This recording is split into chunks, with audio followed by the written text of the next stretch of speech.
See an old bridge on implants, on an all multi-units bridge that was made, and the patient lost the premolar, the first premolar in the lower jaw. So in this case, we have two options. The first one is we can wait and make an implantation and add an implant. And the second option is we can change the bridge to a new bridge with one more crown.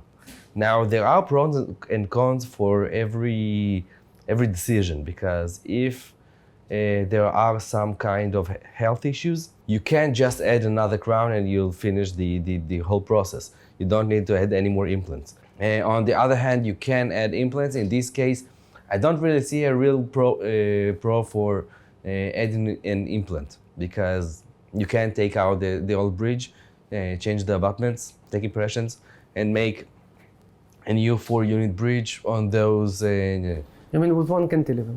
Yeah, with one cantilever. And What this is high language you was talking with? this is You know what is you taught cantilever me. is? Yeah, I taught you. This is screw retained. Exactly. Can you do the same procedure with cemented? Probably yes, but with screw retained restoration, you can take out the old bridge, take out the multi-units, place new multi-units, take impressions. After taking impressions, you can remove the scan abutments, place the old multi-unit, and place the old bridge back. So the patient will come in and go out with his own teeth. You don't have any risk in breaking the bridge. In cement restoration, there is always a risk that you will break the bridge in the process of removing and giving back. The retrievability of the restoration is problematic somewhat. That's why in screw retained restorations it's much easier, it's much simpler. In cement restoration it's also possible, but there is much higher chance for breaking the bridge in the process. So it's just better to use screw retained restoration from the get-go. And If it is possible, I prefer. It's still, cement restoration is not a mistake. You have pros and cons in every type of restoration. You need to choose the right one that fits this case more best. this is the old and the new bridge. Yeah, this is the old bridge. You can see that the implants are a little bit not a little bit, much buccally inclined. And the screw channel is really big. Yeah, the screw channel is really big. We changed the old bridge. We've added one cantilever and made the screw channel a little bit smaller.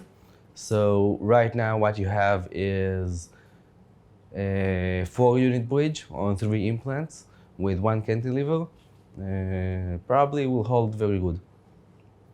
And this is the temporary restoration. This is a temporary restoration, yeah. After the healing process, we'll have a little bit of new gingival recession. We'll wait, we'll take impression again to make a good gingival contact, and then we'll make a new How long does this procedure take removing and putting with the back. screw retained? If you know where the screw channels are, it's probably about half an hour.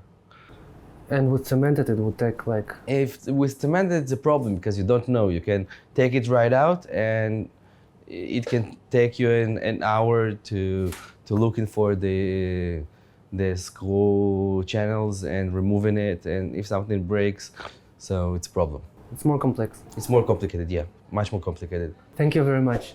And thank you for being with us today. Don't forget to like, share, subscribe, and follow to stay tuned with the latest cases. Thank you and have a great day.